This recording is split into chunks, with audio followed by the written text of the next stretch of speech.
اول مره يا بنات اجيبها من على النت، وقلت لازم اشارككم كل حاجه بصراحه، وربنا يشهد على كل كلمه انا هقولها. بس مبدئيا كده انا محدش يا بنات خيره عليا، ولا اي شركات خيرها عليا، ولا اي مصانع خيرها عليا. الحمد لله انا دافعه فلوسي كامله متكامله. محدش يقول ان انا بعمل اعلان لاي حاجه. وانا هقول لك كل حاجه بصراحه، وكمان يستني مني فيديو تاني بعد 10 ايام او اسبوعين اقول لك فيما بعد بتبقى ايه.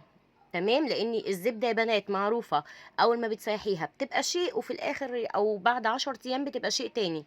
المهم يا بنات انا دخلت على، مش هقول اسمه ايه يعني، لان هما مشكورين بصراحه، قالوا لي الصراحه يعني. قلت لهم بامانه الزبده بتاعتكم طبيعيه، ما ردوش عليا. رحت عرفت عرفت الرد. تمام. جيت بعد كده سرشت تاني، عرفت ان في شركه اسمها دهب. دهب يا بنات، لقيت ناس كتير قوي عامله عليها ريفيوهات، وكله بيشكر فيها، وشيفات كبيره بتشكر فيها. الدهب يا بنات من الشرقيه، من بلبيس بالظبط. فقلت انا هجرب في كيلو وكيلو، انا مش هجيب كميه كبيره علشان لا قدر الله لو طلعت وحشه ما زعلش، يعني هو انا هزعل كده كده يعني. بس عشان الزعل يبقى بسيط. تمام، هقولك سعر الاتنين كيلو في الاخر. دي يا بنات كانت الجاموسي، فتحتها دقتها لقيتها، لا دي فكرتني بايام زمان بقى.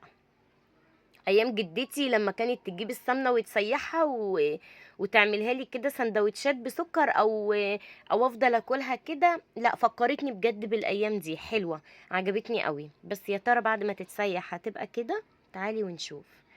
دي كانت البقري، الجاموسي اسفه يا بنات. تعالي بقى نشوف البقري. تعرفي السمنه البقري من الجاموسي؟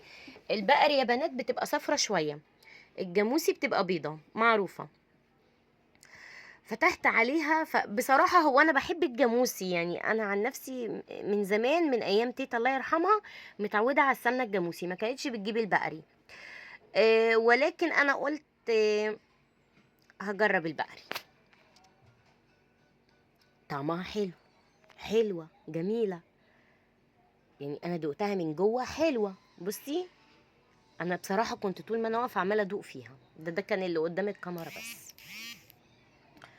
فضيتها في حلة وهحط الاتنين على النار. بس عايزة أقول لكم إن البقري دي آه، خدت مني سوا شوية، اللي هي المفروض بتستوي قبل الجاموسي، بس انا طفيت على الاتنين مع بعض. ولكن برضو ما تأثرتش. فاهمين قصدي؟ هي المرتة بس اللي خدت لون منها. هنا يا بنات بقى مراحل التسوية، هي ما بتاخدش وقت على النار، بس بصراحة مش هكدب عليكي هي قلت مني كتير. هوريك الوزن دلوقتي. هي المفترض ان وزنها كيلو. لو هي مش بتقل كتير، يعني هنقول 700 جرام، المفروض تبقى 700 جرام. ما علينا، ما فيش اي مشكله، عادي جدا. بصوا الريمه بتاعتها يا بنات، وعايزه اقولك ان ريحتها كانت حلوه، ما كانتش وحشه يعني، او ما كانش فيها ريحه، لا كان فيها ريحه، بس للامانه مش الريحه اللي انا متعوده عليها.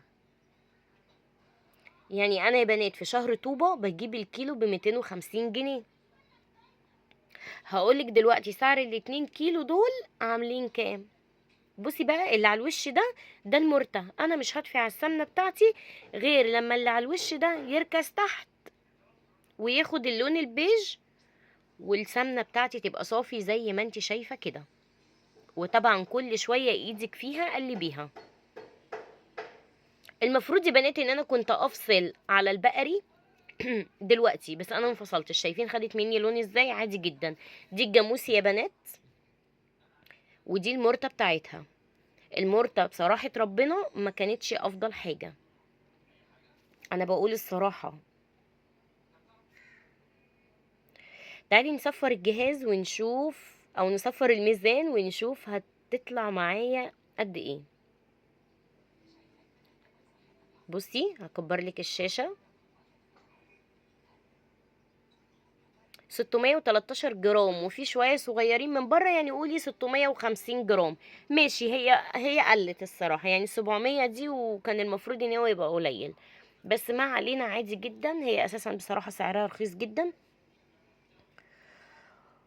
وانا جربتها بصراحة في البيض والفول بعد ما خلصت، لاني انا الاتنين دول هما اللي بيبينوا لي السمنة اذا كانت حلوة ولا وحشة، البيض والفول، وفي الحلويات البسبوسة. فانا لسه يا بنات هجربها معاكم في البسبوسة ونشوفها. لحد كده انا تمام، ما عنديش اي مشكلة، تمام. دي بقى اللي هي البقري خدت مني لون، ولكن لما تبرد لا، اللون ده مش هيبقى موجود اصلا. تعتبر نفس التانية، يعني تعتبر نفس الجاموسي، ما خسيتش كتير، وزي ما قلتلك انا ما حدش خيره عليا، انا مش بعمل اعلان لحد، انا كل الموضوع ان انا بوصلك انتي المعلومة. هو احنا ممكن نقول ان ده دهب عيار 18 اللي هي الجاموسي، والبقري ده دهب عيار 21 عشان حمرا شوية. بس يا بنات، تمام. تعالي بقى لما نسيبها لما تبرد خالص ونشوف الترميلة بتاعتها، وهنا بقى هقولك سعرها كام. بصي يا ست الكل، انا جبت الاتنين، الكيلو البقري والكيلو الجاموسي، جبتهم ب325 لحد ما وصلت البيت، تمام. يعني هي سعرها رخيص جدا. وعايزه اقولك ان هي بصي لما بردت لونها بقت افتح من الاول، اللي هي كانت عامله زي الدهب ديا بقت بيضه، والتانية اللي هي ادتني لون، فهي طلعت ان هي لازم تدي اللون دون عشان هي بقري. فانا بصراحه يا بنات ما كنتش جربت البقري قبل كده، فما كنتش عارفه. لما سالت والدتي قالت لي ان هي لازم تدي معاكي لون، ولكن لما تبرد هتلاقي لونها اصفر، وده اللي انا شفته. ترميلتها حلوه قوي، اللي هي البقري زي ما انت شايفه جميله قوي، طعمها عجبني بصراحه.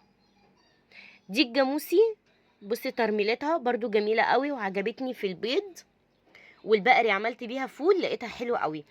عايزه بقى اقولك حاجه، استني 10 ايام لاني ممكن الدنيا تتغير. لو انتي حابه تجربيها هاتي كيلو كيلو، وارجعي قولي لي في الكومنتات عجبتك ولا لا.